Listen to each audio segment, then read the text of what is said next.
Subscribe करें और देखें एक दिल दहला देने वाली हॉरर स्टोरी। अनिका की कमजोर आंखें एकदम से चौड़ी हो गईं। वो समझ नहीं पा रही थी कि वो आखिर प्रेग्नेंट कैसे हो सकती है। अभी तो उसकी शादी को 24 घंटे भी पूरे नहीं हुए थे और ना तो किसी लड़के ने आज तक उसे छुआ था। ऐसे में अनिका प्रेग्नेंट कैसे हो सकती है? जितनी शॉक्ड अनिका थी उतने ही शॉक्ड उसके पापा भी थे, जो वहीं डॉक्टर के कैबिन में खड़े मानो आने वाले तूफान को भांप रहे थे। तभी डॉक्टर ने गौतम से कहा,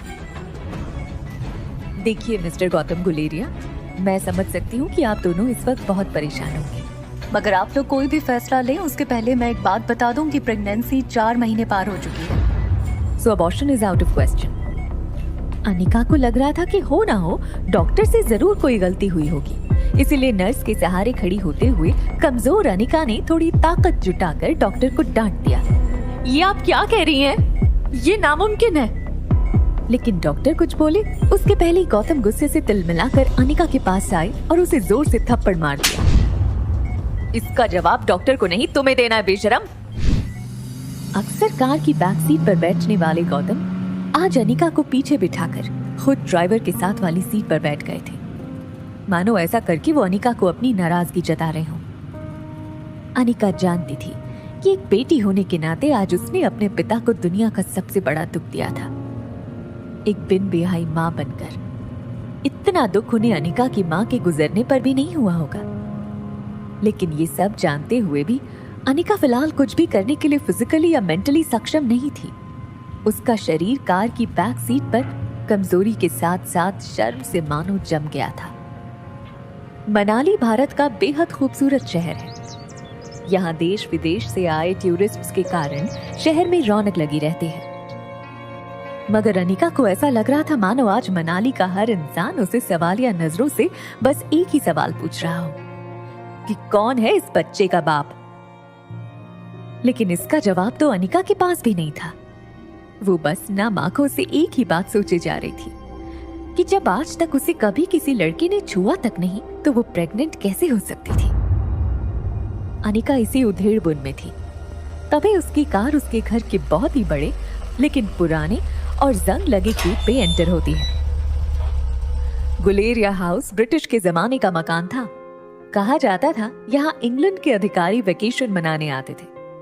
पुराने मगर शानदार एंटीक्स, बड़ा गार्डन और बीच में फवारा, लेकिन अच्छे से मेंटेन ना करने की वजह से पिछले कुछ सालों से थोड़ा बंजर सा लगने लगा था। गौतम ने घर में एंटर होते ही अनिका की रिपोर्ट्स को गुस्से से सोफे पर फेंका और अपने सर पे हाथ रखकर एक घुर्राते हुए शेर की तरह हॉल में इधर से उधर टहलने लगे। अनिका कमजोर शरीर और भारी कदमों से गौतम के पीछे पीछे घर में दाखिल हुई। आज अनिका को उसका शरीर रोज के मुकाबले कुछ ज्यादा ही भारी लग रहा था। वैसे अनिका का वजन उसकी उम्र की लड़कियों से कम 3 गुना ज्यादा था। गोल मटोल सा चेहरा, मोटा पेट और ठुड्डी इतनी वजनदार कि अनिका की पूरी गर्दन छिप जाती। 120 किलो की अनिका की तुलना अक्सर लोग अनाज की भरी हुई बोरी से करते, लेकिन अनिका का शरीर जितना मोटा था उसकी शक्ल उतनी ही मासूम और क्यूट थी। चेहरे के दोनों तरफ एक एक रसगुल्ला लगाया हो वैसे नरम मुलायम सफेद गाल।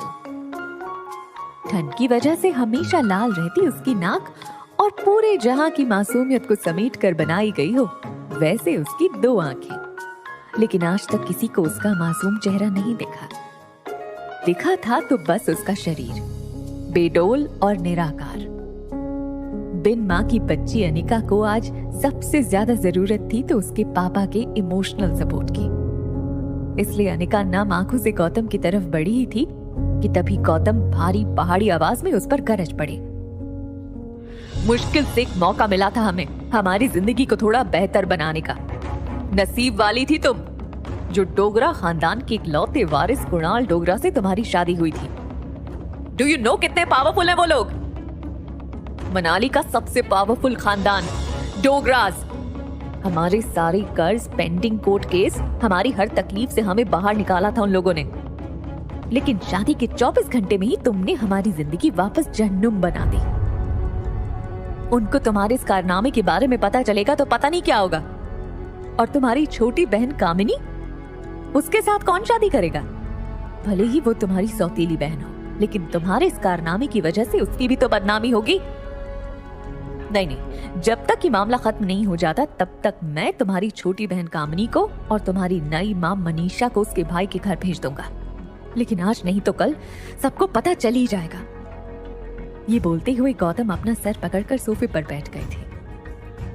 अब उनकी आवाज में गुस्सा कम और डर ज्यादा सुनाई दे रहा था, लेकिन गौतम के आंसू मानो करारे शब्द में बदलकर उसके मुंह से निकल रहे थे। तेरा पति कुणाल तो शादी करते ही 1 घंटे के अंदर ही शहर चला गया था। अब इस प्रेगनेंसी के बारे में जब तेरे ससुराल वालों को पता चलेगा तो भगवान जाने वो लोग क्या करेंगे। समाज में इज्जत तो उछलेगी, मगर हम फिर से उसी दलदल में फंस जाएंगे जहां से निकाल कर लाए थे वो लोग हमें। काश तुम भी अपनी माँ के साथ ही। अनिका वो सुन चुकी थी जो गौतम कहते कहते रुक गया था। अनिका को कड़वे शब्द सुनने की आदत तो थी ही, मगर आज सवाल उठा था उसके चरित्र पर, उसकी पवित्रता पर। अनिका इस चक्रव्यूह से जल्द बाहर निकलना चाहती थी, मगर उसे कुछ समझ नहीं आ रहा था कि वो क्या करे। वो सोच रही थी कि जो कुछ भी हो रहा है, अगर वो झूठ था तो फिर उसके पेट में सांस लेने को उत्सुक ये सच क्या था। अगले दिन गौतम ने घर में लगे सारे सीसीटीवी कैमरे के पिछले 5 महीने की फुटेज मंगवाई और बारीकी से देखने के बाद वो ये जानकर हैरान हो गया था कि पिछले 5 महीनों से छोटी मोटी बीमारी के चलते अनिका घर के बाहर कहीं गई ही नहीं थी। ये देखकर गौतम का गुस्सा अब आश्चर्य में बदल गया था। उसको इतना तो समझ में आ गया था कि कहीं कुछ तो गड़बड़ थी, लेकिन उससे कहीं ज्यादा उसे ये चिंता थी कि अब डोगरा खानदान क्या करेगा। जल्दी अनिका की देखभाल के लिए एक नर्स रखी गई। लगातार देखभाल और दवाइयों से अनिका की तबीयत में सुधार आ रहा था, लेकिन साथ ही उसे ये बात रोमांचित कर रही थी कि उसके अंदर एक नन्हा सा जीव सांस ले रहा था। अनिका की उम्र भले ही कच्ची हो, मगर उसके अंदर की एक माँ जल्द ही जन्म लेने को उत्सुक थी। उसकी जिंदगी में आखिरकार वो आने वाला था जो सिर्फ और सिर्फ उसका होगा।